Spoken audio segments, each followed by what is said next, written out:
नमस्कार साथियों, स्वागत है आपका मेरे YouTube चैनल नर्सिंग स्कूल में। तो दोस्तों, कैसे हैं आप सभी लोग? उम्मीद है आप सभी लोग अच्छे हैं और काफ़ी अच्छी तैयारी भी कर रहे हैं आप। तो वीडियो को एंड तक देखना, आपकी ही अच्छी तैयारी के लिए और आपके अच्छे सिलेक्शन के लिए, अच्छे मार्क्स के लिए मैं ये वीडियो लेकर आती रहती हूँ और आज भी लेकर आ गई हूँ। तो एंड तक ज़रूर देखना और प्लीज़ अगर आप चैनल पर नए हैं, चैनल को सब्सक्राइब ज़रूर कर लेना ताकि मुझे भी मोटिवेशन एंड सपोर्ट मिले और आपको और ऐसे ही नई नई अपडेट्स एंड टेस्ट सीरीज़ लाने का मन करता रहे। तो नेक्स्ट हम स्टार्ट कर लेते हैं। जैसा कि क्वेश्चन में लिखा है, surgical repayment of hernia. Surgical repayment of hernia का मतलब है हर्नियो रैपी। रैपी का मतलब ही है सर्जिकल रिपेयरमेंट। रिपेयरमेंट का मतलब है रैपी। एक्टमी का मतलब है रिमूवल एंड स्कोपी का मतलब है visualization. The next is a nurse is caring for a patient subjected to total laryngectomy. आपको मैंने बताया था एक्टमी का मतलब है रिमूवल। तो टोटल लैरिंग्स का रिमूवल हुआ है, तो जो केयर प्लान है वो ये होना चाहिए कि पेशेंट को अल्टरनेटिव कम्युनिकेशन मेथड्स हमें प्लान करना चाहिए, बिकॉज पेशेंट का जो वॉइस है स्टॉप हो गया है, वो बोल नहीं सकता अब क्योंकि लैरिंग्स रिमूव हो गया है। ठीक है। The next is barrel chest. Barrel chest जो कॉमनली सीन है एम्फीसीमा एंड अस्थमा के पेशेंट में देखा जाता है, जिसमें जो पेशेंट की चेस्ट है वो बेरल की तरह गोल ऐसे गोल हो जाती है। ठीक है, ये पैर है, ये आपका चेस्ट और पेट है। ठीक है, तो मैं चेस्ट बता रही हूँ, सॉरी ये चेस्ट है, ये चेस्ट ऐसे आगे बढ़ जाती है। ठीक है, barrel chest. And the next is next है एल्डरली फीमेल। ठीक है, एल्डरली फीमेल मतलब अबाव 45 ईयर्स। ठीक है, अबाव 45 ईयर्स है, ऑस्टियोपोरोसिस है। ठीक है, तो उसका रिस्क फैक्टर क्या है, कॉम्प्लिकेशन क्या है ऑस्टियोपोरोसिस की, तो आपको पता होना चाहिए। ऑस्टियोपोरोसिस में बोन पोरस हो जाती है, जिसकी वजह से बोन में फ्रैक्चर होना आम बात है। The next is vertigo is due to problem in. अब जो वर्टिगो है वो क्या प्रॉब्लम है, इनर ईयर में प्रॉब्लम होने की वजह से पेशेंट को वर्टिगो यानी कि सर का चकराना और उल्टी का मन होना या उल्टी होना, ये इसका आम लक्षण है। How should a nurse position a patient for colonoscopy. आपको बताया था स्कोपी मतलब विजुअलाइजेशन, कोलोन का विजुअलाइजेशन, कोलोनोस्कोपी टेस्ट। पेशेंट को पोजिशन कौन सी देनी है। ठीक है, एंड देन आपका जो राइट आंसर है वो ये है टू ले the patient on his left side. ठीक है, लेफ्ट साइड में करवट लेकर पैरों को, एक पैर को आगे करना है और दूसरा पैर अपनी ही अलाइनमेंट में रहेगा। ठीक है। Next is proton pump inhibitor बताना है इन चार ऑप्शन में से, जो कि पेंटापैराजोल है, ओमेपैराजोल, पेंटापैराजोल। जो पैराजोल वाली ड्रग हैं वो प्रोटोन पंप इनिबिटर्स हैं, जो कि गैस्ट्रिक इश्यूज में दी जाती है।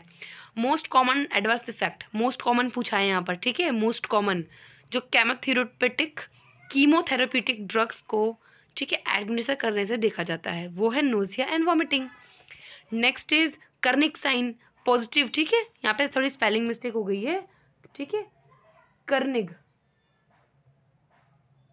कर्निक। ठीक है, देखना स्पेलिंग ठीक कर लेना नोट्स बनाते टाइम पे। पॉजिटिव कर्निक साइन जो है meningitis, inflammation of meninges layer में देखा जाता है। Next is ST segment elevation की बात हो रही है, पूरा पढ़ना। यहाँ पे बोला लैब इन्वेस्टिगेशन करनी है। ठीक है, इसेंशियल फॉर द पेशेंट, एक पेशेंट है जो हॉस्पिटल इमरजेंसी में एडमिट है। ठीक है, उसकी लैब इन्वेस्टिगेशन होनी है क्योंकि उसको सीवियर एंजीना हो रहा है और एसटी सेगमेंट उसका ईसीजी में एलिवेटेड है, तो ट्रोपोनिन का टेस्ट करेंगे पेशेंट का। ठीक है, ट्रोपोनिन लेवल जैसे कि ट्रोपोनिन टी एंड ट्रोपोनिन आई। के बाइंड का मतलब है पोटेशियम, जब हाई होता है तब दिया जाता है हाइपरकैलेमिया की कंडीशन में, जब पोटेशियम का लेवल हाई हो जाता है। ठीक है, नॉर्मल रेंज है 3.5 to 5। ठीक है, मिली इक्विवेलेंट पर लीटर, हर जगह आपको इसकी वैल्यू वरी कर सकती है। ठीक है, तो जो भी वैल्यू है आपको देखना है, एग्जाम्स में अलग अलग वैल्यूज़ वरी कर जाती है और आंसर भी वरी करते हैं। तो 3.5 to 5 milli equivalent per litre normal है, 5 से ऊपर जाते ही हाइपरकैलेमिया की कंडीशन क्रिएट होती है और उसके बाद पेशेंट को के बाइंड की सिरप दी जाती है, जिससे कि पोटेशियम के मॉलिक्यूल सेल्स में बाइंड हो जाते हैं। ठीक है, और नॉर्मल सीरम लेवल हो जाता है। Next is modifiable. आपको पता होना चाहिए रिस्क फैक्टर्स में नॉन मॉडिफाइबल एंड मॉडिफाइबल दो टाइप के रिस्क फैक्टर्स होते हैं। मॉडिफाइबल वो होते हैं जिनको हम मॉडिफाई चेंज कर सकते हैं और नॉन मॉडिफाइबल वो होते हैं जिसे हम चेंज नहीं कर सकते हैं। जैसे कि एडवांस एज को हम चेंज नहीं कर सकते, ये नॉन मॉडिफाइबल है, और बाकी के ये सब मॉडिफाइबल है जिसे हम चेंज कर सकते हैं। Next is clinical manifestation of Cushing syndrome. Cushing syndrome का जो मेन क्लिनिकल इन्वेस्टिगेशन होता है वो ये मैनिफेस्टेशन होता है वो होता है moon face and truncal obesity. ठीक है, मून गोलगप्पे जैसा चेहरा हो जाएगा और गोलगप्पे जैसी ट्रंक मतलब धड़ जिसे बोलते हैं, सीना और पेट, ये सीना और पेट और चेहरा ये गोलगप्पे जैसा हो जाएगा और आपके दोनों हाथ और पैर एकदम सूखे पतले से हो जाएंगे। ठीक है, तो इसको ये एक मैनिफेस्टेशन है कुशिंग सिंड्रोम की। And the next is Coolidge fracture, most common asking question है एग्जाम्स में, याद रखना दोस्तों, नोट्स बना लो। कूलीज फ्रैक्चर जो है रेडियस के फ्रैक्चर, आपको रेडियस बोन पता होगी, अपने आपके हाथ में होती है। ठीक है, ये आपके फिंगर्स हैं, आपके रेडियस बोन में फ्रैक्चर होने से उसे हम रेफर करते हैं कॉलीज फ्रैक्चर। ठीक है, which of the below mention sign indicate the obstructive jaundice. ठीक है, 3 टाइप के जॉन्डिस होते हैं, पहला है पैथोलॉजिकल, दूसरा है फिजियोलॉजिकल, तीसरा है ऑब्स्ट्रक्टिव जॉन्डिस। ऑब्स्ट्रक्टिव जॉन्डिस जो है उसका जो साइन है वो है क्ले कलर्ड स्टूल। ठीक है, next is final step in the purification of water on large scale. Question 2 तरीके से बन सकते हैं, एक है लार्ज स्केल, एक है स्मॉल स्केल। ठीक है, यहाँ पे क्वेश्चन में मैं आपसे पूछ रही हूँ लार्ज स्केल के बारे में। तो लार्ज स्केल में वाटर को प्यूरिफाई करते टाइम पहले जो फाइनल स्टेप होता है लास्ट, उसे बोलते हैं डिसइंफेक्शन। ठीक है, and the next is the goal of mission Indradhanush launched by government of India is to vaccinate all under 5। ठीक है, under 5 year age of child. ठीक है, चाइल्ड जितने भी 5 साल के नीचे के बच्चे हैं उनको वैक्सीनेट करना, ये मिशन था हमारे इंद्रधनुष मिशन इंद्रधनुष का। Deficiency of vitamin D in adults, adults में विटामिन डी की डेफिशिएंसी की वजह से ऑस्टियोमलेशिया की कंडीशन क्रिएट होती है।